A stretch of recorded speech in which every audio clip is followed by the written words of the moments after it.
Hey, everybody, this is Hollywood from the Gorgeous Ladies of Wrestling, and you're listening to CCP Podcasting. And if you're not, I know exactly where you park your car.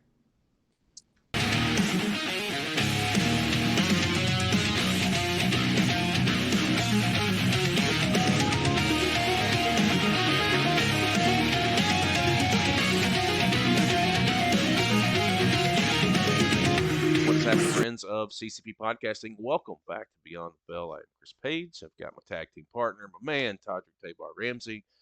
Feel like I haven't seen you in such a long time, and it's literally been about an hour and a half as of this recording. How are you?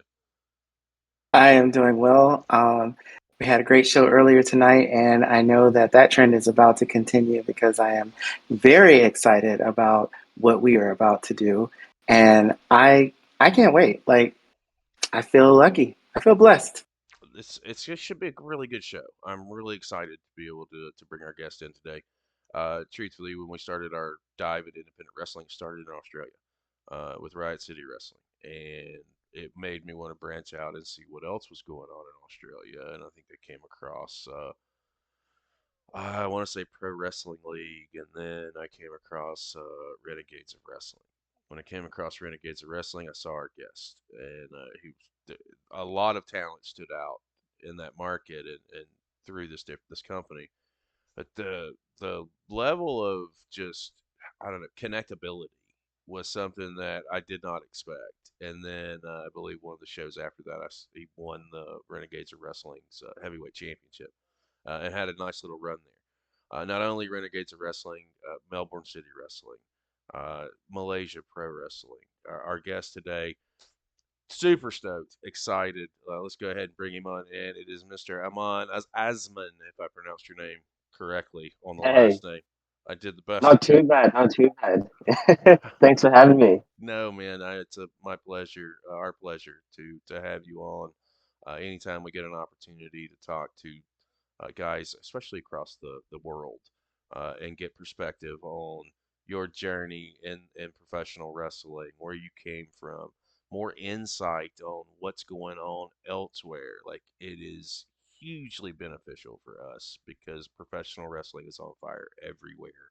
And to be able to sit down and talk to guys and gals from here in the States to the UK to Australia to South America, all points in between. It's truly a treat, and I cannot wait to really pick your brain because you're very tremendous inside the ring, as we're going to just touch on and discuss, and it should be a very good conversation. Todrick, welcome our guest in today. It is such a pleasure to have you here. I definitely enjoyed watching the stuff that you have out there on social media. You are really good at what you do, and I am just honored to be able to sit down and hear about you and your journey and all the incredible things that you've done and that you will continue to do. No, I appreciate that. That means a lot coming from you guys. Like, it's crazy how different parts of the world, and then you guys know where I came from, and then just stumble upon me, and then jumping into other parts of the world for pro wrestling. It's insane. It connects everyone together. Well, a little background on us, real quick. Like when we started this platform, I I came in a crossroads. Now, didn't really consider myself a content creator or anything of that nature. Back in my day, I was a professional wrestler in 1999 through 2005, 2006. Well, I was working with some guys, and what we were doing just wasn't working. And I was, man, I want to do independent wrestling. Well, someone told me no and said that we would never hit a certain amount of followers on indie wrestling. And I said, well, hold my beer. Let me get out here and see what we can do. And that's where we started. And truthfully, the beautiful part of this is, like I said at the top of the show, is it started with Australia, and it opened up the doors in such a way it's not even it's not even funny. It has led us to so many different places and so many different pieces of talent, and seeing what you guys are doing and how you were setting a country on fire, as far as the level of competition and the level that you guys were bringing and are bringing on a daily basis with your programming was it was insane, and it deserved to have some sort of recognition and get some kind of spotlight on it. And with you specifically, I was blown away with the Renegades of Wrestling show that I saw, and I wish that I could tell you for the life of me who I saw you in the ring with. It was a singles match, uh, but it was so different. Like I sold you short, and I was like, "Oh, who is this guy?" And this is not. But you blew me away, and I started following you on social media at that point. From there, I Oh, saw Malaysia Pro, and that's kind of where our journey begins with you. Is you grew up in Malaysia. You started out kind of in Malaysia, if I'm not mistaken, before taking off to Australia. trying.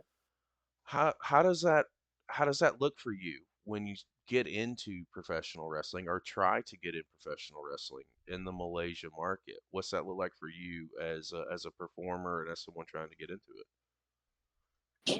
So for me, when I was starting professional wrestling in Malaysia, like as we all know, in Southeast Asian countries, it's taboo that pro wrestling is a violent sport, etc.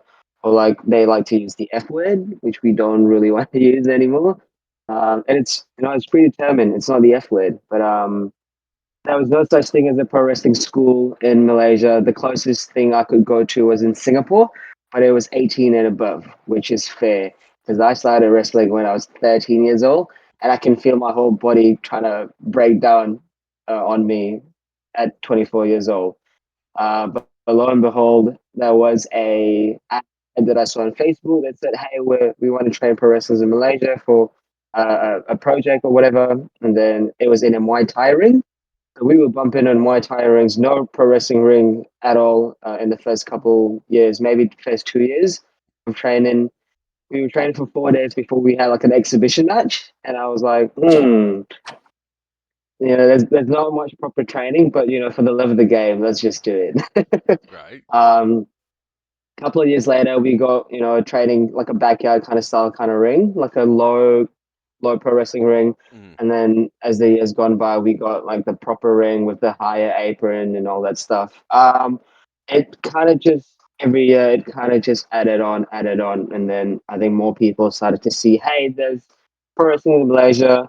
Yes, the training's not that professional, but we all got to start somewhere. I Yeah. think a lot of us in Southeast Asia kind of started pro wrestling watching tapes on YouTube or like the how to wrestle, like how do we do moves and all that stuff, or like just watch what we watch on TV and kind of figure it out.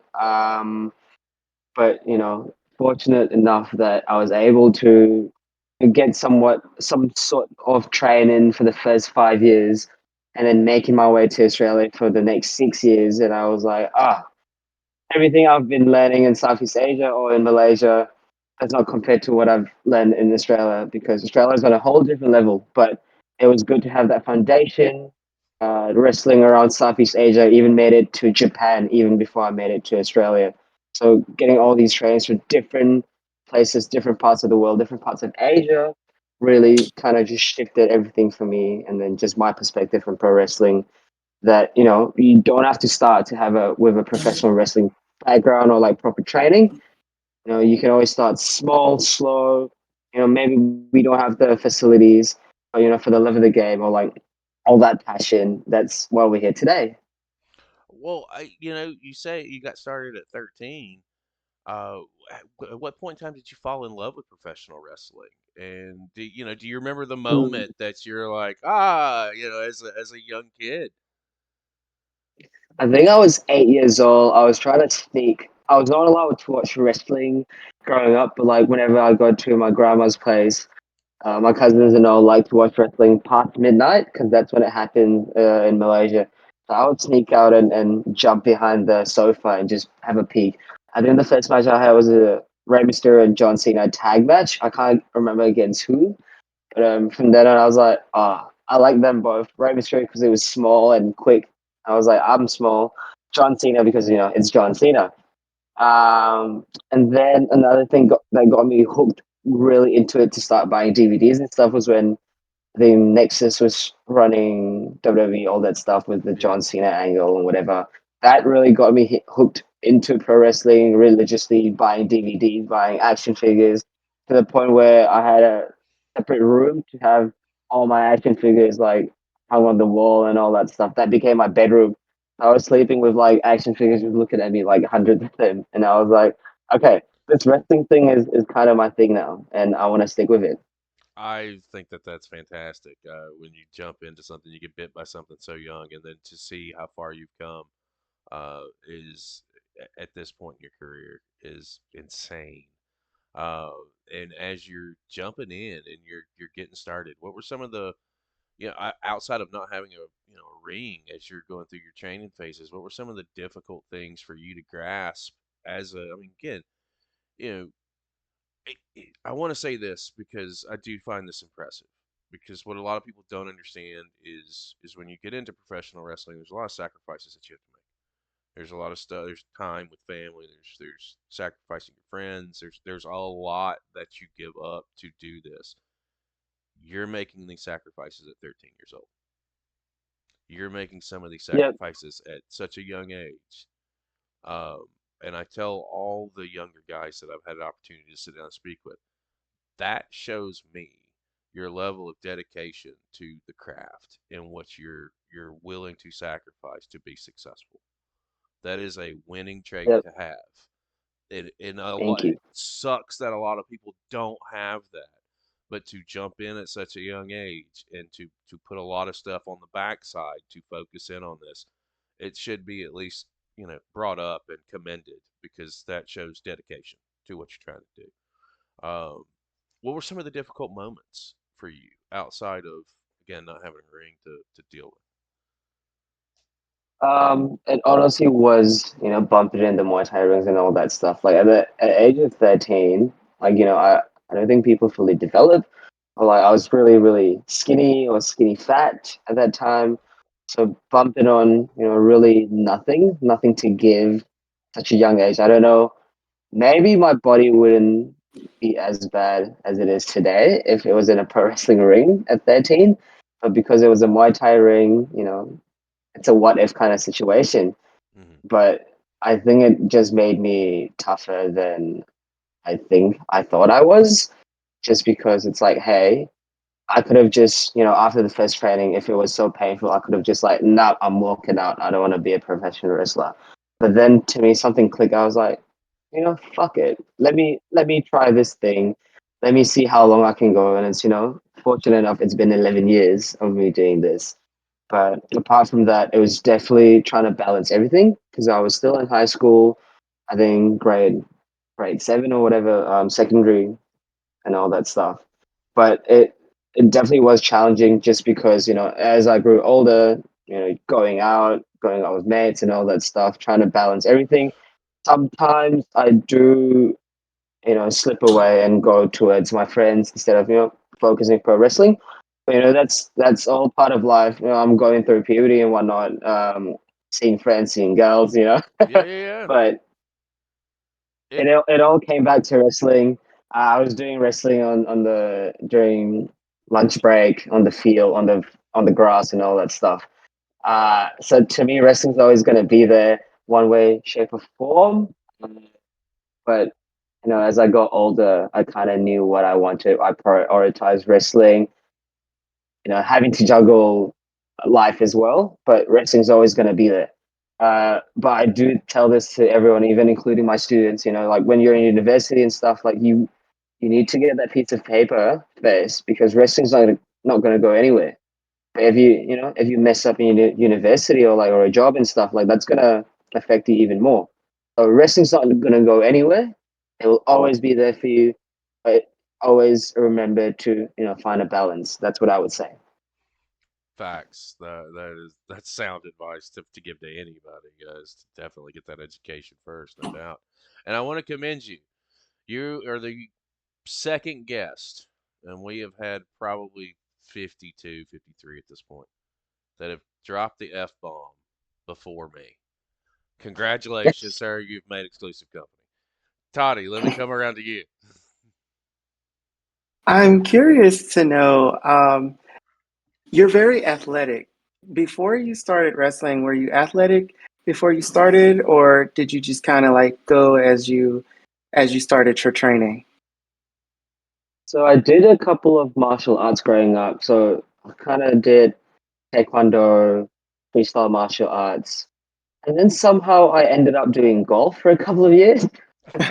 And then football, so soccer for a couple of years as well. Gymnastics, no, but I'm very glad that I can do cartwheels and all that stuff. I don't know how, it just happens, but I'm grateful that I had the ability to do that. But when I joined pro wrestling as well, I think I was not the most athletic.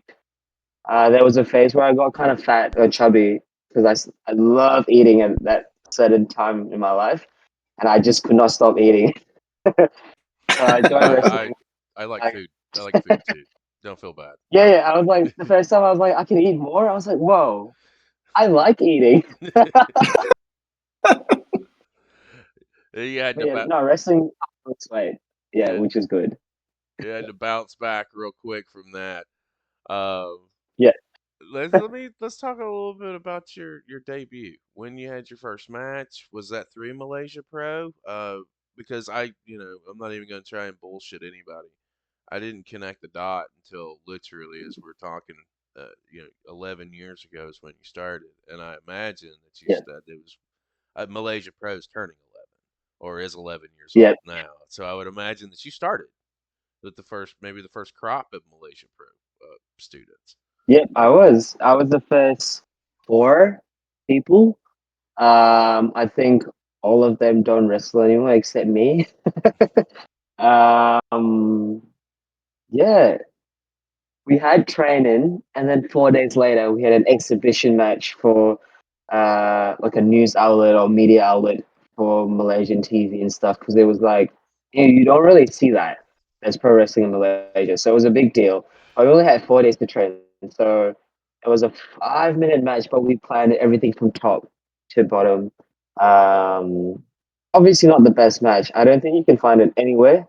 Oh, maybe on my YouTube channel, I probably posted it, but that was years ago. So don't go looking for it. Uh, but and then I think a year and a half later was my first professional, like proper wrestling match. It was a last man standing match, to be Wait, honest. wait, Yeah, wait, wait, wait. How do we go it from started from. an Hang on, hang exhibition? on. It started from a Muay Thai ring, and then I think we kind of did Comic Con matches, but I don't really count them because it was, it wasn't shown anywhere. And then it was the first proper. Oh no, no, I'm mixing things up. We still had a show in a Muay Thai ring, but that was, I think, 30-minute match. I was trying to like do too many things, no time cues or whatever, but I was like, I'm gonna show out. So 30 minutes for a tournament to win a championship, and then on the same night it was the finals where I fought another guy, and I won a championship, but it was a cardboard belt. But I didn't give a flying f. I won a Gotcha. championship. This is my fuck it. This is my WrestleMania. I think in the main event I was in a Finn Balor face, so I did like a Darth Maul kind of face paint and all that stuff. And then yeah, that's how I won it. Couple months later, we did like a Comic Con kind of event. I think three days, and then we had the first proper show in the usual venues that Malaysia Pro Wrestling does now to this day. So it's Cool Arch Theatre. It's a beautiful theater. It is. Has podium seats. Yeah, it's a beautiful place. But that's when I did my last man standing match. Funny enough, I think it was sold out crowd, maybe 300-400 people. I can't remember, but that was a botch at the finish as well, and then we had to cover it up. So me at 14 years old, trying to figure out, hmm, how do we change this? How do we change this? We don't know. We rehearsed every single thing, but like because of that botch, I was like, okay, I need to grow up and figure out like what we can do. And I think from there, I was like, I think wrestling's for me. Wrestling's for me. Like if I can figure out like what's the business or like how can we finish this, then I'm like, I think I've got the brains for wrestling because there was a big botch. Last man saying the guy didn't count to 10. So I was like, what's a different way to get in and count to 10? I Yeah. mean, yeah, yeah. How do you work out of that if you didn't count the guy out? Like, One to ten. yeah, yeah. There you go. We'll make it work. That's the epitome of We'll making. make it work, brother. That's the way you make a chicken salad out of chicken shit right there. You got to do what you got to do, and you got all these eyes on you too, man. I can tell you this. So this my very first match, and Toddy's heard the story probably 3 or 4 times at this point. I tripped over the stairs going up to the apron, and on the ropes getting into the ring at Oh no. 17 years old, and it happened. And if you can't look back and laugh at it now, then you know what I mean. You can't laugh at yourself, then you can't really laugh at anybody else. So I Yeah. always like to share. Like, don't feel bad. At least you didn't do this, and then we're all good. Um, what's the scene like over there in Malaysia right now? Like, well, not right now, but as you were coming up before you made your transition, and started thinking about going to Australia, or international travel in general, how does that how does that land on your radar at such a young age?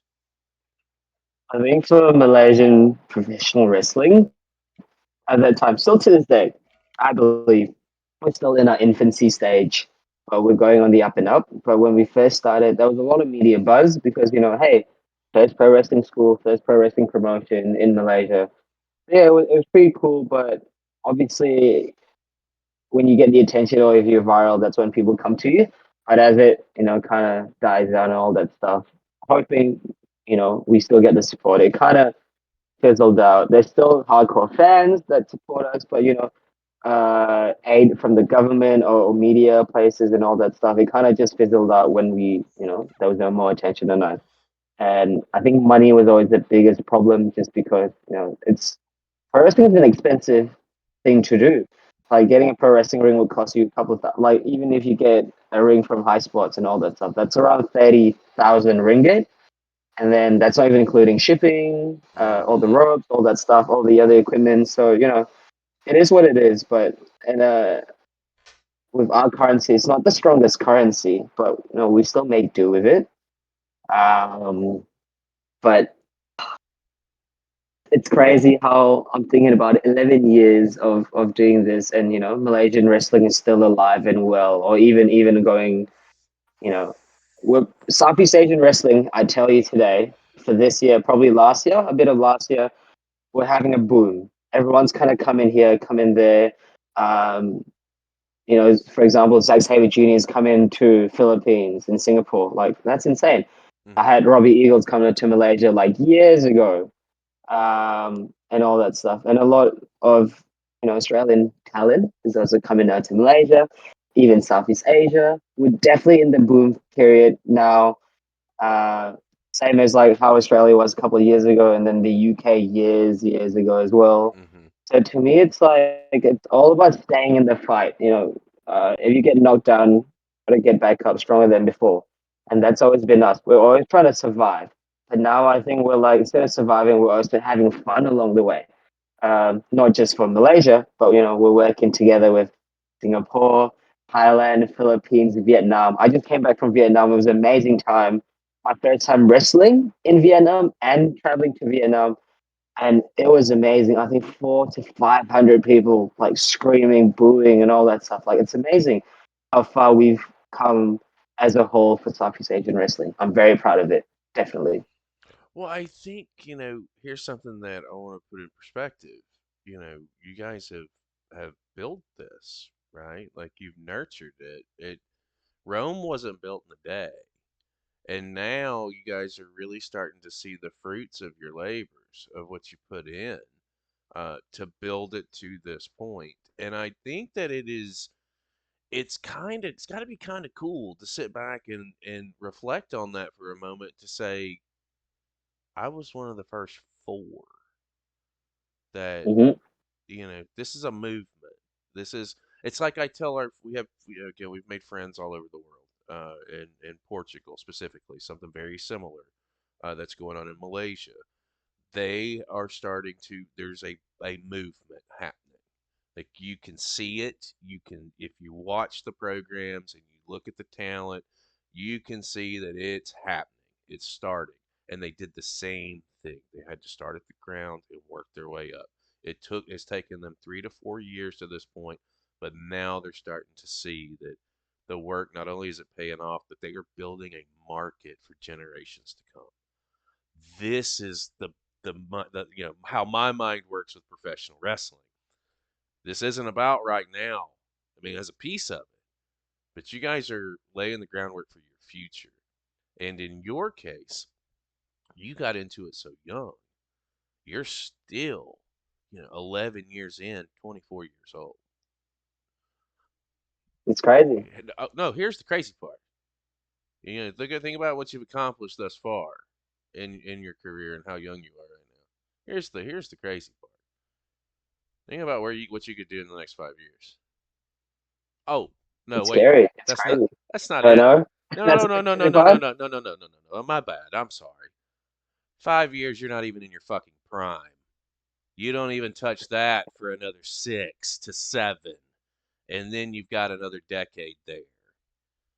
There's your mind blowing fact that, when it's how I say I know professional wrestling all over the world is in such a good place and is going to be in a good place because there are so many tremendously young, talented guys and girls out there, such as yourself, over here in the States, like a Devious Cass, like a Destin Johanna, like a Mo Malik. There are guys freaking everywhere that are so young that have got the mind for this that I don't see us going backwards anytime soon, especially on the independent scene. And I'm sorry, that's my rant. I get one of those a show, but it's true. This is you guys are building something that is going to stand the test of time, and it's going to not only stand the test of time for you guys, but for your country as well, and for what you guys are building. That right there, to me, is just mind blowing the whole way around, and that you were there at the beginning, and now you're training some of Yeah. these guys now. And I know we kind of Yeah. jumped around a little bit there, but Australia gets on your map at some point. Um, let's talk a little bit Mhm. about how that shakes. That was a very successful run for you. And to think you were there for 6 years, and I think I only saw about a year and a half to 2 years of it. At least a year and a half. Very curious. What takes you there? Did they somebody reach out to you, or do you decide it's time for me to branch and see what I can do elsewhere? What's that look like? So for me, honestly, when I graduated high school, I was like, okay, what's next? Where do I go for university? I had three choices that I wanted to go to: the UK because of the boom in wrestling, Hmm. um, the States, which was go to NYU, which was Creator Pro Hmm. school and all that stuff. And then the third one was Australia. And I chose Melbourne specifically for Australia because I stumbled upon Melbourne City Wrestling. I think the match that got me hooked to be like, hey, I need to make my way over to Melbourne was Will Ospreay and Adam Brooks. It was their match years and years ago at Thornbury Theatre. And to me, I was like, when I was wrestling in that theater for the first time, I was like, Will Ospreay was on the same show that I was wrestling in the Thornbury Theatre for the first time. So I was like, the full circle moment for me. I didn't tell him that that match was the one that got me into Australian wrestling, but I kept it to myself. But to me, it's like so it all kind of falls into place. I was like, I watched that for the first time. I wanted to move to Australia because it's just that match. And then I'm wrestling in that venue with him on the same show as well. I'm like, Yeah. life is funny sometimes.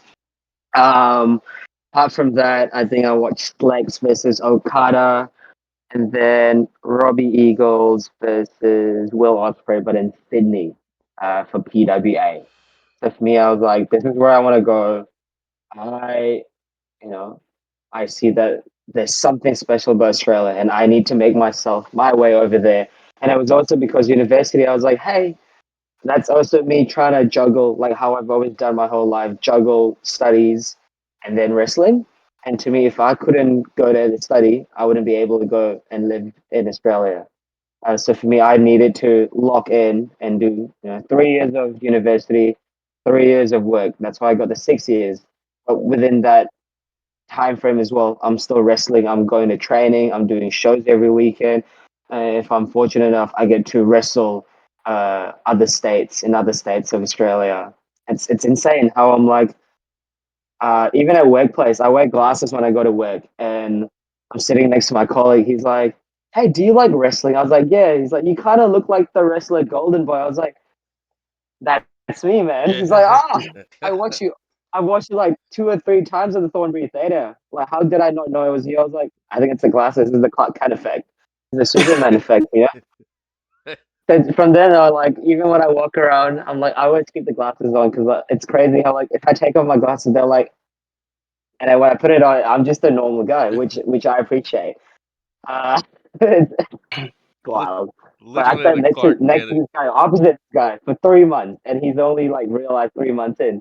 It's literally the Clark Kent effect. I love it. I love it. Yeah, Toddy, look over to but yeah, you. Australia's special. Australia is a special place for me. So you're over there, you're in Australia, you're doing university, you're wrestling, um, you've got some training under your belt now. Who were you looking at? Did you have like a list of people you wanted to wrestle? Did you, what did that look like for you? What was your measure of this is success here? I definitely did have a list of wrestlers that I wanted to work with. I think I posted it on Twitter because I think Cody Rhodes kind of did it, and it was a trend at that time. Excuse me.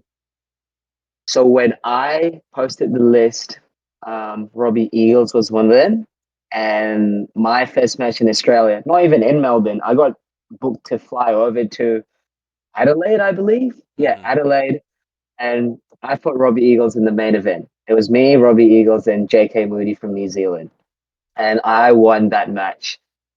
Well, although it was in front of like 20, 30 people and a couple of chickens and roosters, to me, I was like, that's my WrestleMania in Australia. My first ever match, I got to fight Robbie Eagles. And, I took that off the list. And fortunate enough, I worked in several more times, was even in a tag team with him. So we have a lot of history, even wrestling in a different country, for example, Malaysia, Australia, Malaysia, and hopefully other countries in the future, or even tagging with him in the future. But I I had a list.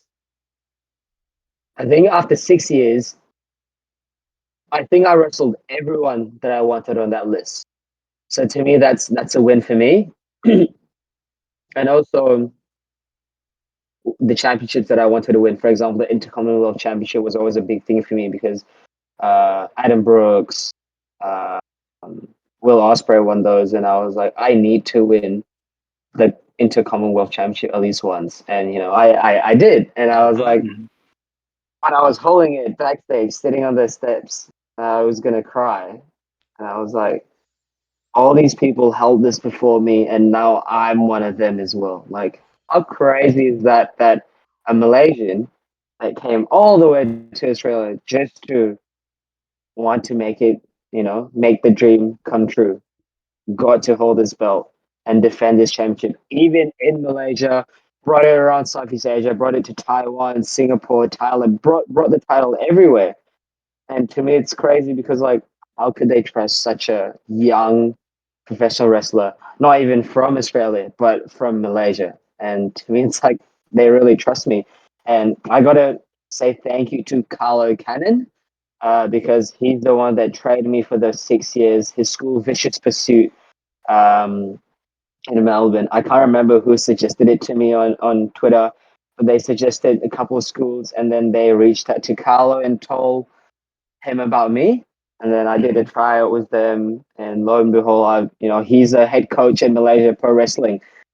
He took me under his wing, and taught me on how to be, become a man and all that stuff. For those 6 years, he even was there for my graduation when my, mum couldn't make it. To me, he's a father figure and a good role model for not just me, but for a lot of people. And I think he had the similar situation when he was growing up. He went to Canada to train under Landstorm, and then when he came back, he opened the school. For me, I went to Australia to get more knowledge in pro wrestling and the right way, the best way possible. Because Australian wrestling is amazing. There's a lot of talent. You even see it in WWE, in AEW, in New Japan, everywhere else. Um, so I wanted to, I didn't jinx it, but like I was hoping to live in Australia longer, get sponsored to work and all that stuff. But life happens, and I'm back here in Malaysia. But I'm able to take everything that I've learned, all the experience I've done, and give it to my students, put it into the way I run shows, or like how we do business, and keeping the school afloat. Yeah. I want to dig a little bit deeper into Australia because we're coming back to Malaysia. Where that's happening. Yep. Uh, I think that when I saw you first, you were a baby face, and then I got to see you turn. Saw you flip, and I truly think that a piece of what makes you so good at what you do outside of forget ring work because that is if anyone has seen one of your matches, it's hands down, it's not even a fucking question. The ability to connect with your audience, regardless of what role you're playing, whether you're being cheered or whether you're being booed. Your levels of connecting with them, and then depending on where you're at, your psychological level with the crowds is really interesting to sit back and watch. How did you develop those skills? When when you're baby facing, you're turning heel. You know, I was always a heel, so it's easy for me to be hated, and I Yeah. never was able to pull a babyface role. So I would imagine for you it'd be the same similar situation. But for what were some of the contrasts between you know the good golden boy and the vile golden boy that we got to see for just a split piece of your time I think it really stemmed all the way to high school because I did drama. I was a drama student. I hated doing drama because my, classmates and all that stuff, like, so funny enough, they're too dramatic. But we're in a drama class. We're all drama students. But to me, it's like I chose drama because I wanted it to help me with wrestling. See how I'm always thinking about wrestling? there. Yep. So I chose drama, and I was like, okay, I need to do this because yeah, I can do all these cool abilities in the ring, but I need to know how to speak. I need to know how to do facial expressions, how to feel, whatever it is throughout the match, and what my face dictates is what I feel. And with pro wrestling, I think Carla really helped me with my facial expressions, my mannerisms, the promos. During COVID, we were doing online classes every week. We're doing vignettes, we're doing promos, and all that stuff. That's how we were able to work on those, and even looking in the mirror, saying the lines. I've waited my whole life for this moment, or kind of something similar like that, but different expressions, or even cutting promos in the shower. That's why I have a high water bill. But so for the sacrifices of pro wrestling, um, yeah, I think for me, I've always done a baby face, always, always, always. So I knew what to do as a baby, but when it came to heel Emman, I was like, what can I do to make them boo me? And there's always different parts of me. So I'm just taking a small part of Emma that's, cocky, like Scrappy Doo. Scrappy Doo is kind of annoying, like a brat and all that stuff. Mhm. And loud, but when they come into you, I hide behind someone big. And that was Carlo That for me. was I hid behind Carlo. I was like, you. you can't catch me, you can't hit me. So to me, it's very much like that. Or even doing the kiss, like come at me. I know I'm quick, so I can evade and all that stuff. So that's some traits that I always put into it. I watch a lot of what's his name? Prince Nassim, the boxer from the UK. Mm-hmm. He's always like baiting people and he's doing like dancing and evading. And I was like, that's why I incorporated dancing into into the Golden Tiger character at the time for Renegades as a heel. And I was doing Golden Boy in MCW, getting cheered by like 500 people, for example. And then the next weekend, I'm doing Renegades and I'm getting fucking booed by everyone. Mm. And most of the time, they're the same crowd, they're the same faces, but like they can boo me, really throw me the finger and all that stuff. And then the week before, they're like cheering, like they like fan signs in MTW. It's um, I think it's just the way that I'm able to connect with the fans because I think Carlo always tells this to us. They don't know what it feels like when you're in the ring. Like for example, if you get hit, they don't really know how that move makes them feel, but you can make them feel a certain way. Like something, let's say you get your ankle hits the corner of a table, or like you slip on a banana peel or whatever. Like that kind of feeling, they can resonate with you. So you kind of figure out how you can make it feel like, okay, this hurts because this. Oh, that reminds me of when I fell the other time. Okay, yeah, that hurts or even just looking at the crowd, different expressions, or even as a baby face. I always like to do these kind of things. Like that's how I warm up backstage as well. I fucking slap myself. I fucking hit myself. So in a time of like, when I'm hurt and all that stuff, I need to push through. It's like life. Fucking hit it, get back up stronger than before. Get hit 7 times or what? I think I messed up the analogy, but like you know what I mean. Like get knocked down, try to get back up stronger than you are before. And then as a heel for me, I'm like, hey, I don't want to get hit, but I know I can get hit, but I try not to. I don't want you to hit me. I've got a pretty face. I've got kiss me. You know what I mean? Like I'm dancing half the time. Uh, Carlo was also my personal trainer. So for the longest of time, in between sets at the gym, he's teaching me how to dance, like do the dougie, do all these things, and that's how I came up with my signature dance with the kissy face and all that stuff. So it all just comes down to like even just trying it out at training, and then I'm like, I want to do this in a match. Let's see how it goes, and it's over. And then yeah, Uh, still it's to this day, I'm doing mostly dancing. it's fun stuff. It truly is. Your work down in Australia, it's fun to hear that your purpose, school and wrestling, was eventually to come back to Malaysia Pro and Malaysia and be able to disperse that knowledge. Again, it goes back to building that foundation, that what you guys were already Mhm. doing there. And it's kind of like I said at the top of the show, I credit you for me knowing anything about Malaysia Pro because, again, follow on social media. Like the we tell our audience all the time. The easiest thing that you can do is follow, like, and so share, subscribe where you can, right? So when we see stuff, I see stuff that I'm people that I'm following, even if they're not following me back, I don't care, don't give a fuck. It's not why I'm following you. I'm following you because I dig what you're doing in the ring, and if I can put your stuff out to other people who may not see it, that's a win. Period. In the story. I see you throw a tweet out at some point about Malaysia Pro Wrestling.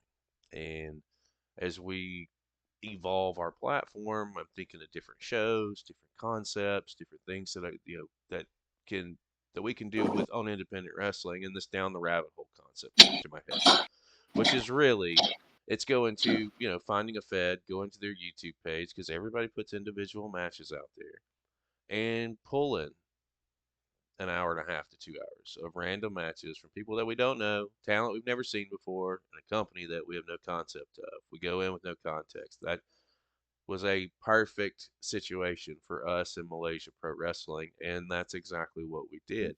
It's funny you mentioned you got to defend the Intercommonwealth Championship. Saw that match on that show. Uh, it was a big piece of that. When you get to bring this knowledge back, how I don't want to put words in your mouth by any means, but that's got to be very gratifying. And there's got to be a sense of accomplishment because some of these guys can't get out there and internationally travel right now. But to be able to bring that knowledge back from guys like Robbie Eagles, like Slex, like Rocky Monero, like fuck, I love Bobby Bishop. He's a good friend of mine. Um, these are those top four are pillars, eagles, selects, uh, it, of the Australian scene. It's got to be a wealth of knowledge. So how does that make you feel knowing that you're coming back? Before we get there, sorry, my ADHD just kicked in. I just recently had the opportunity to sit down and watch your last match in Australia, the Super Show. Uh, yeah. Uh, which I've got some clips that I've got to go back through and edit, but I'm gonna be dropping some clips over the next week or so. But we had the opportunity to sit down and watch that. You get the chance to be a part of the 10-man tag. Yeah. So what? How does that? I mean, it had to be an emotional experience knowing that it was your last dance for now. You never say goodbye. You say I'll see you later. Hmm. But your Yep. last dance for now. What was that like for you? And to be put in that kind of position, so I could tell Bobby, this is to me, I love the show for so many reasons because the entire country came together and everyone had representation, and everyone looked good. Everyone worked hard. Yep. And now the caveat of it being a super show and it's your last match. What's that like for you? How are you feeling about it? What'd you think about the match itself? Your perspective. I really would love to hear For me, it was not really about the match, but about the moments. Uh, I think if you could tell, I was very much in the moment, looking at everyone smiling, just having a good time. I wasn't really, not to say really not focused on the match, but I was really just taking in the moments because I knew this was going to be it for a while. And I was just having a fun time. Glad to have, people like Matt Hayter, Zach Sabbath, and all that stuff being, Edward Dusk being the same team as me because, you know, throughout those 6 years, a lot of people, especially in that team and the team opposite me and stuff. Like we all kind of had a moment together, experiences together, shared moments, work together, and all that stuff. And it all kind of came full circle. Honestly, the whole show was a full circle moment for me because it was a super show, and I met people that I've never met in years, especially probably I've met them in the first couple of years of my career in Australia. I never met them throughout the other years, and just circling back, saying hey and all that stuff. Having Robbie Eels on the show as well. It's a full circle moment. Got to share something with him backstage as well. Um, Will Ospreay was there as well, so it was a really full circle moment. I think I was prepping to do an entrance with my faction, the Ambush, for their tag match. it. Hmm. We're hyping up. We're hyping up. I look to my left. Oh, there's Will Ospreay. I was like, fuck. It's like, damn. Um, I wanted to introduce myself again because I thought, it's Will Ospreay. I don't think he remembers me. And then he was like, "It's nice to see you again." I'm like, okay, that's a full circle moment.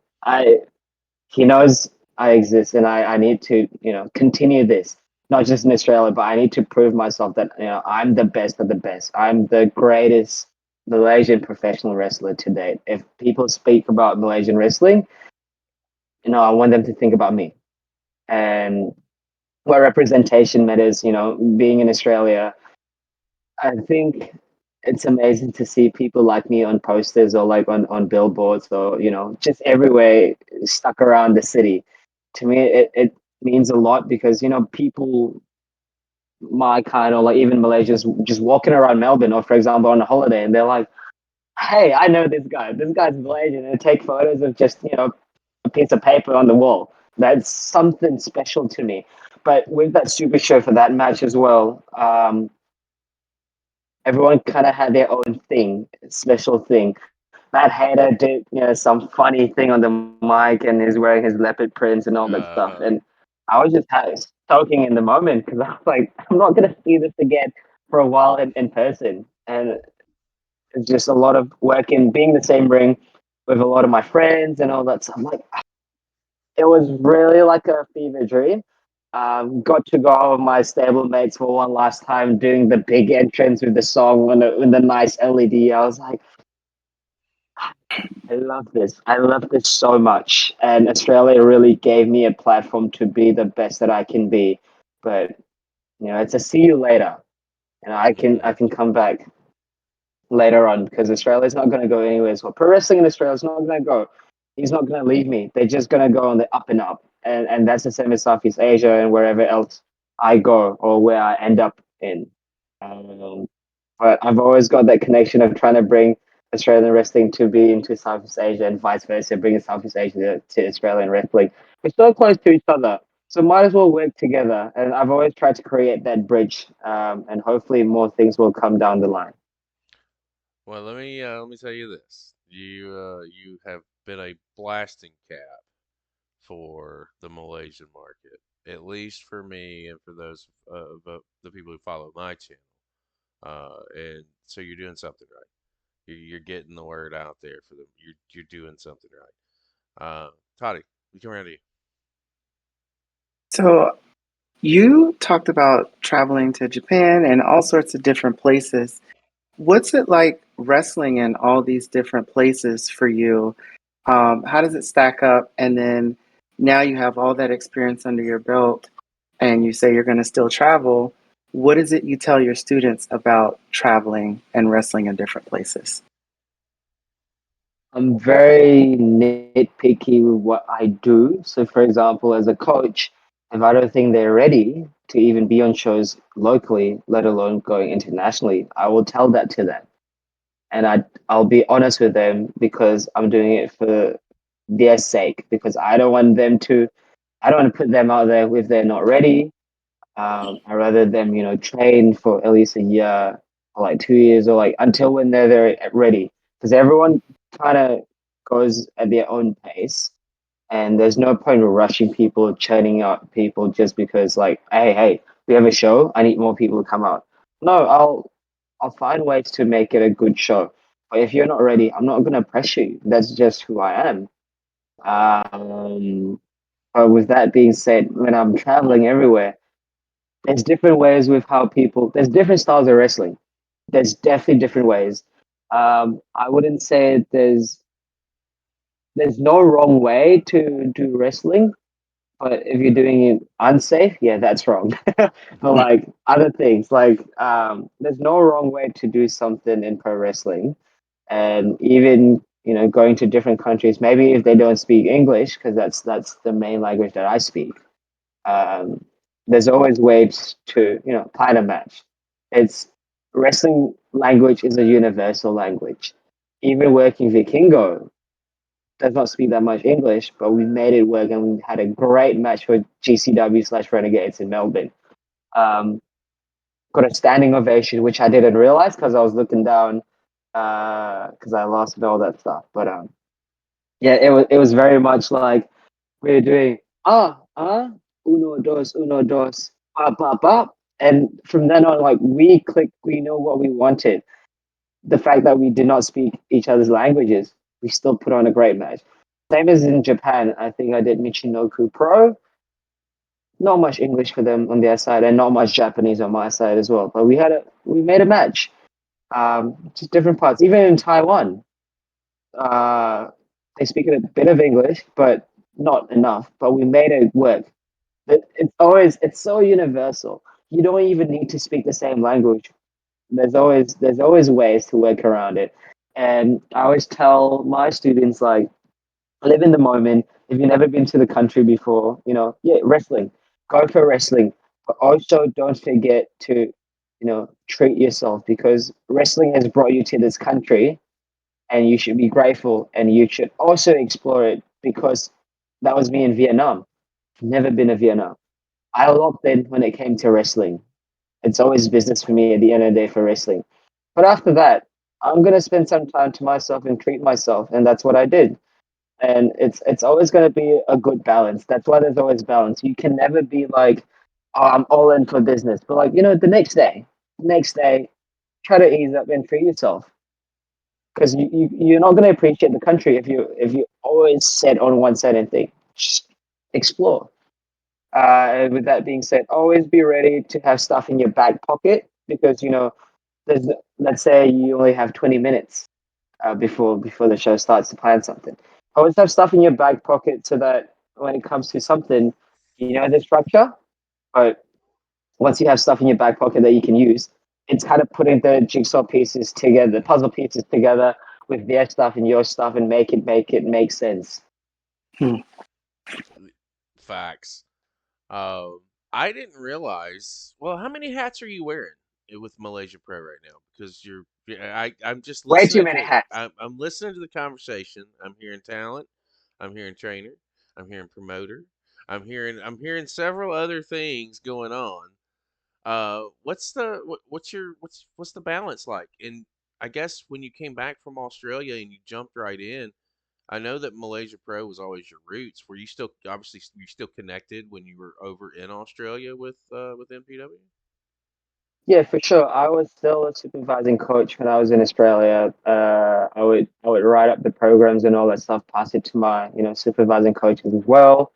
Um, Always have weekly online classes with Carlo Cannon. So we talk about psychology, backstage things, so like, for example, backstage etiquette, doing promos, vignettes, match breakdowns, Q&As, all that stuff.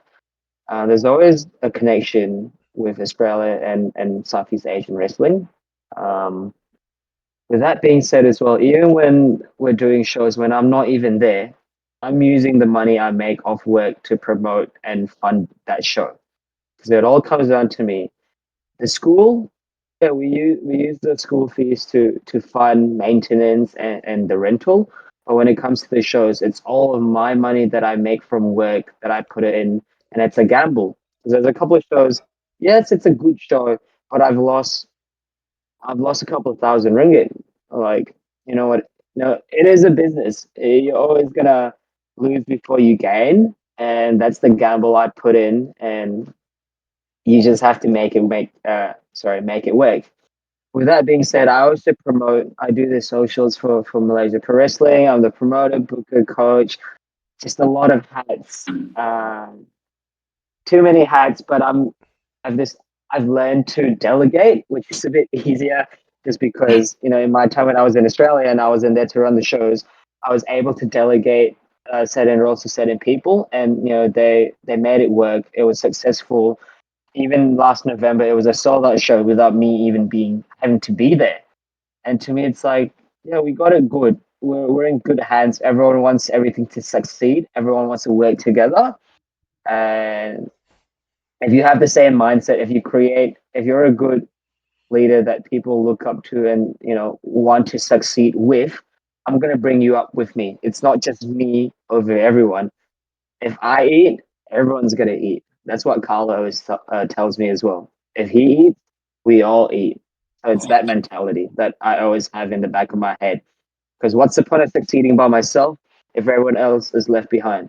I want everyone to succeed because we're in this all together. We started together. We shared all the laughter, all the tears, all the sacrifices together. So might as well go up together. It's simple. Yeah, you would think. I hear you say that, but the mentality of some fucking people out there, dude, just can't seem to get that aspect of it together.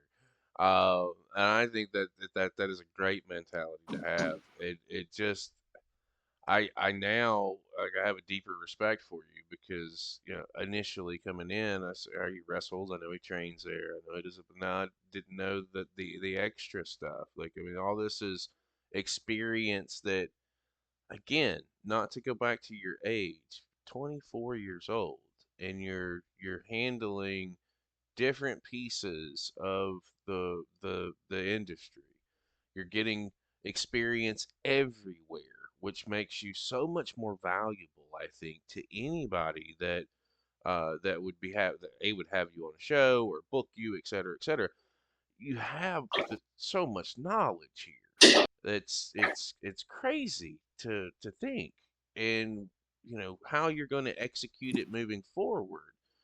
It makes me a little bit more excited about the Malaysia Pro Wrestling, but the market in Malaysia because you got a brain for this, and if this is how far you've come in this short period, I can truly only imagine what the next 10 to 20 years are going to look like for you guys there. It Mhm. it Yeah, I really think I think someone told me this. I won't mention who, but he said that everyone's really sad that he had to leave Australia, but Southeast Asia is really happy to have you back, and they're really lucky to have me back. And I was like, that's a good perspective to look at because it's like it's go time in Southeast Asia now. I'm back. Everyone's got to step up, but we're also going to go grow together. Absolutely, that's the only way you can do it. Speaking of growing together, right around the corner, New Breed 3 is coming up for MPW. I believe it's next weekend. Is it on It the is 8th? It's next weekend. on the Um, 10th. from what I can see, I think, and you can correct me if I'm wrong, I think we're down to standing room only. We don't have standing room, but we have limited seats left. Probably about 15 to 13 seats left. Yeah, it's Which it's is insane. It's probably one of our bigger ones since post COVID. well. Let's chat about it for a little bit here for just a few minutes. What's the card looking like? What can the fans expect to see out of New Breed 3? It's the third rendition of New Breed. So New Breed started post COVID when all the new faces after there was a split and they opened a different company. So it was all new wrestlers. It's definitely the New Breed. We had something to prove, and that's what we did. Second New Breed and then third New Breed now. Celebrate 11 years of pro wrestling in Malaysia. 11 years of Malaysia pro wrestling. We've got the main event, MyPW World Championship, Carlo Cannon from Australia going against Shaheen from Dubai. So Shaheen has flown everywhere from I don't know. There's too many countries to mention, but he's gone everywhere. Shaheen is someone you should look out for as well. He's very inspirational. He runs his own stuff in Dubai as well. Check him out. Uh, my match, my PW Southeast Asia Championship. I'm trying to bring that championship back to Malaysia because Shivam from Thailand, the champion, has been a dominant champion for the past 9 months. And he's brought it around Southeast Asia, even bringing it to Korakuen Hall in Japan. So, yes, I commend him for bringing that championship everywhere, but now it's my time. I'm back in Southeast Asia. I'm taking it back. On the other hand, as well, there's the statement from Singapore Pro Wrestling, Mm-hmm. first Singaporean pro wrestler. He's the champion in set up Thailand Pro Wrestling as well. And him and Shivam just started a faction. And it's looking more like a 2-on-1 more than a three-way. So I've got my hands full, but it is what it is. I'm resilient. I'm the best. I'm gonna be that damn good that they cannot ignore me. Next up, Singapore Pro Wrestling Tag Team Championships. My boys from Malaysia Pro Wrestling, my supervising coaches, the Juicy Boys, Wonder Boy and Miles Carew. They won the championship in Singapore. They bring it everywhere. They're going against my new favorite tag team. Don't tell them that. My new favorite tag team, Love X Freedom. They came out of nowhere, guns are blazing in November last year, and they stole the show. They won the hearts of people with their amazing dances, with their disco ball dance breaks and all that stuff. So I'm rooting for them to beat the Juicy Boys. We've also got different matches, the semifinals and the finals of the Journey to Gold tournament. That tournament has been running for X amount of months. Started with 8, now down to the last 4, and then we're going to end it with the last 2 in the finals. And the person who wins gets to have a chance at the Southeast Asian Championship anytime they like. So whether it's like during my match with Shivam and Stamen, they can catch it in, or somewhere down the line, who knows? That's the beauty of it, because they worked so hard for so many months, from 8 to the final 1, right? And they Yeah. deserve to be able to catch it in anytime they want. We also have a Rumble, Invitational Rumble, the new Breed 3 Invitational Rumble. You never know who's going to show up. You never know who's going to pop up as well. And they get a chance as well to have a chance at a championship of the management's choosing. Mystery. You don't even know who you're going to go against with somewhere down the line. We've also got women's match, Lana EXO from Australia against Poppy, Malaysia's first women's wrestler. And she's been coming back, trying to prove something that, maybe people have forgotten about her. But she's trying to make a point, and she's not going to stop. She's always going to go up and up. And that's us. New Breed 3. We're the fucking new breed of Malaysian wrestling. We're the new breed of Southeast Asian wrestling. If you don't know who we are, take notice because we're gonna take over sooner or later. This is shaping up to be a fantastic event. I cannot wait to see how the things shake and how the cards fall. I think you do such a good job every with every aspect, and to really have the opportunity to sit down and kind of just chat with you a little bit and hear your story and how far you've come and where you're going. Again, the mind-blowing fact with you is 5 years, 27, Hmm. another 7, 8 years, then you touch your prime. I truly think that you're building something that is going to change some lives out in your neck of the woods. If you guys are the first company out there and you've already made such great strides, sky's the limit. Sky's the limit. You're Yep. you're selling out. You sky's the limit. Cool. I have a couple more questions for you, and we'll start tying a bow on things. I have two that I ask everybody, and I'm really curious Mhm. to get your insight on. But before I do, I want to come over to Toddy. Got anything else you want to ask, Todd? Not a question, but more of a statement. Um, this has been an honor hearing about your journey, pieces of your journey, because we basically breached the surface. There's so much more, and I can tell that you're very passionate about what you're doing. It was absolutely astonishing to listen to you switch to promoter mode, and you ran down that card, and I was like, wow, this is like a show that I'd buy tickets for it. But just how you seamlessly transitioned into that and the plugs that you use, my God, it was like I get to watch the filming of the commercial and I wasn't even there. Like so uh you have definitely done a lot of amazing things throughout your career. You continue to give back. And I love that now you're ushering in the next generation of wrestling and what you're doing over there in Southeast Asia. Because I just came back from a 15-month tour of Korea. So when you talk about how wrestling is seen over there, um, it's amazing what you're doing and all that you've accomplished, and the fact that you're just bringing up the next generation. And you were one of the first. Um, Thank you. it's very awe inspiring. So thank you for that. I appreciate that. I appreciate the kind words. That means a lot. I got I got two for you that I want to ask, and I'll give you the answer to why I'm Hmm. asking the question once I hear your answers to this first question. And it's really simple, and I will preface this. So, first of all, let me look into my camera. If he doesn't say your name, he's been put on the fucking spot. This entire conversation's been organic since the time I hit record. He has had no knowledge that any of these questions are coming. It's not that serious. If he doesn't mention your name, don't be that fucking guy. Who should I be watching? You have been in the ring with and have been everywhere and on that side of the world. You would have a knowledge. Who should we be watching? If you could just ramble off, I don't know, as many names as you want to ramble off.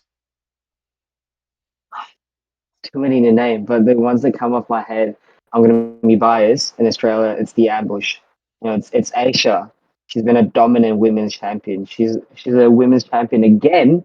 It's insane, and she's put in the work. I've got Murdoch and Jarvis, my guys, my tag team guys as well. Matt Hader is something else. Matt Hader, Carlo Cannon. Still to this day, more people need to know about Carlo Cannon. Um, There's too many. There's way too many people. From my neck of the woods, obviously me. Yeah. Juicy Boys, Wonder Boy, and Miles Crew. Um, too many people. You just gotta watch and you figure it out who you want to support. I want people to support everyone, but there's too many to think of. You're putting me on the spot, but those are the couple that I would say. It goes in my head, and then other parts. I'm gonna plug. I'm gonna shout out other parts of Southeast Asia as well. Um, Shaheen is one of them. Shavam from Thailand is one of them. Amazing, amazing talent. He fought Zack Sabre Jr. as well last year. Crazy. Um, I gotta say, Singapore Pro Wrestling and Grapple Max Pro Wrestling, they're doing something for them to get noticed by a lot of companies. Even Grapple Max having a partnership with New Japan for an affiliate for Asia. That's crazy. We wouldn't have that like years ago. So Hmm. I would say I'm very biased. I like N Boss Gregory. I think he's kind of slowed down the wrestling aspect and more on the promoter and coach aspect, but he's someone that that's who I fought for the Intercommonwealth Championship in Malaysia. He's always someone that I looked up to. And then the statement, I'm going to be biased.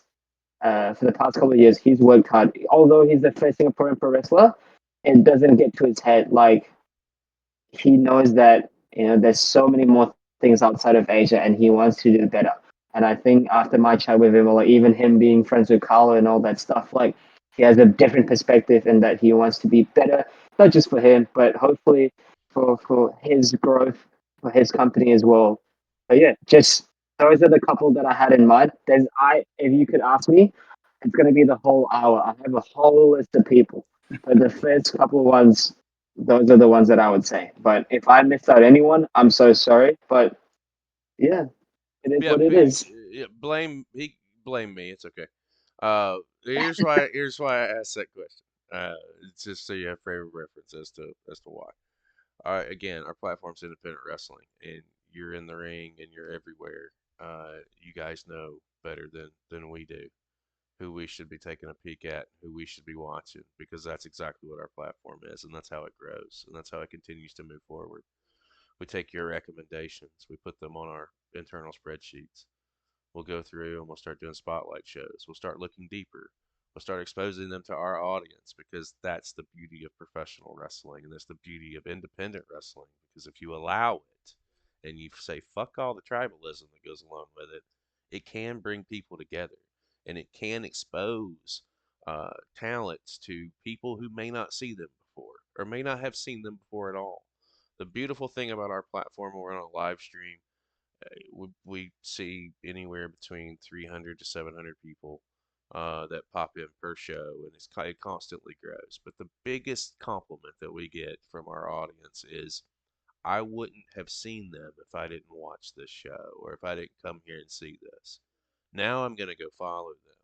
Now I want to go do my own research and go look at some of their own stuff. That's the beautiful thing about the platform, and we don't have that without guys like you who get out there and get it done, and who can point us in the direction of those hidden gems that we may not have seen before. Uh, it's a beautiful thing, and that's how we continue to grow. The second question that Mm-hmm. I've got for you, it's really self-explanatory. In the world of professional wrestling, everybody's got their dream matches, or they've got people that they want to work with that maybe they have not had the opportunity to work with. Same question. It doesn't have to be in your neck of the woods. It can be, anybody out there that you want to get in the ring with at some point in time. It could be on the independent circuit, or it could be, mainstream, mainstream feds. Who's on your bucket list now? We know that you crossed off Australia. The rest of the world needs to be conquered by the Golden Boy.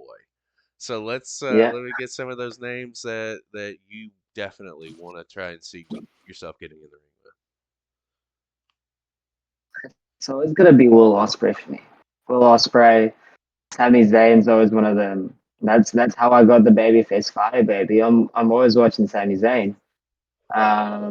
Mike Bailey, shared a room with him in Singapore and watched him wrestle, and I was on the same show as well. But still to this day, like I want to work Mike Bailey. Kenny Omega, he was in Singapore years ago as well. So I'm jealous that my mates got to work with him and I couldn't. Um, Carl Fletcher, Carl Fletcher, Takeshita. You really got me thinking. You really got me thinking hard. It's never gonna happen. It's always First gonna of be all, John Cena for me. don't ever say it's never gonna happen. Don't you ever It say will that. happen one. It will happen one day. But yeah, John Cena, Rey Mysterio. Yeah. That's what I can think of from the top of my head. But that's a big list. That's a big list of big people. And I if I have the confidence in me, like I can go toe to toe with them. Like, if I can survive certain people and all that stuff, like if they trust me, put a championship on me, not just for one major company, for two major companies in Australia, I'm doing something right. And Simultaneously. if we're selling out, yeah, and if we're selling out shows in Malaysia, and we have to put up more tickets, and then I probably have to make another post that we sold out again, we're probably doing something right. And if people want me around Southeast Asia, even in Vietnam, they put me up, and then they fell in love with me, to boo me as well. I'm doing something right. Facts. That's a great answer, and actually, I think all of those are fantastic matches that I would just say, shut up, and take my money. This has been a absolute pleasure to be able to sit down with you for the last hour or so and just chat. And like Toddy said earlier, we really just scratched the surface, and a piece of why I enjoy going an organic route is because I never know where the conversation's going to take us, and it just seems more authentic than reading off random fucking questions that you've probably answered a million times before. If we go this direction, at least while you may get some repeat questions, at least it's not scripted. It's organic and it's real. I appreciate you for number one. Here's a little peel behind the curtain. There's 12-hour time difference here, so it is currently Hmm. 12:30 a.m. On a school night for me. But that is a piece of when I say a peel behind the curtain. I explained that to Emman, and he was like, "Well, wait a minute. Let's try and do this around 11." So we got to do it a little early, and I appreciate you even more for that because it's just one of those things. But I would have made this work if I had to do it at 1 a.m., dude. You've been on my list of guys that I've wanted to talk to because I see the grind that you're putting in, and if no one else has told you, or no one else has complimented you on what you're doing or the work that you're putting in, it doesn't go unnoticed. We're over in the United States. We see what you're doing, and we're going to look forward to continue to see what you guys are doing because it doesn't stop here with us. We'll continue to we'll share. We'll continue to support. We'll continue to do anything and everything that we can do on our platform to help you guys in any way we can because that's how much we appreciate what you're doing. You're changing the game. You're changing the landscape. And if no one else tells you, thank you because it is something that needs to happen as far as with professional wrestling. It should be everywhere. And you guys are doing something tremendous there. And again, I appreciate you coming in. Thank you for taking the time to talk to me as well. I really appreciate that. It's wild how you guys are from the United States and then being able to find me and then still chatting here on a 12-hour time difference. Like, wrestling's universal, man. It's always going to connect people. That's why it's so special. Facts. And speaking of special and connecting people, guys, it's been above his head the entire show. And if you've made it this far, as a matter of fact, if you made it 5 seconds into the video and didn't already do it, shame on you. Keeps it simple on both forms of social media, X, Instagram, the Emman underscore Azman. Hope I pronounced your last name correctly. Probably didn't. Probably fucked it up again. And I just recently, as in before I hit record, found out that you have a YouTube page. So I did not get that on your graphic, but folks, that is down below in the video description, as well Oh as no. everything from Malaysia Pro Wrestling, anything that we can plug and we can get attention on, it will be down below. So I encourage you, please go and like, share, subscribe. It's the easiest way that you can support independent wrestling. Cost you fucking nothing. Absolutely nothing. Mr. Alman, you have anything else you want to say to the people before we close it out? Yeah, for sure. If you have a dream, fucking chase for it. You never know where it's going to end up. I chased my dream. I'm like traveling the world for wrestling, by wrestling. I'm meeting all these people. I wrote down all the lists that I want to work in Australia. And I fucking did that. So you never know how far you can make it unless you try. And I'm watching these people I've seen on TV for WWE and all that stuff, or New Japan, all that stuff, and I'm working them. Like, I'm a guy from Malaysia where it's not common to have pro wrestling, let alone a school and a promotion here. But here I am today as the forefront, one of the founding fathers of Malaysia Pro Wrestling, doing this for 11 years in, only at 24. You never know how far it'll take you. And so just chase for your dream, whether it's wrestling or real life. Whatever it is, go for it. Absolutely. Todrick, what do you want to say to the people before we close it out? Because I don't think we're touching that. I don't think we can beat it. No, no, not even gonna try. I say it with each and every time we get together. I appreciate you all being here, sharing your passion for something that you love with us, and it's our passion because we love it. And I love each and every one of your faces, and I cannot wait to be with you again. For Todrick Tabar Ramsey, for our guest today, Mr. Amon, I am Chris Page. We will see you next time.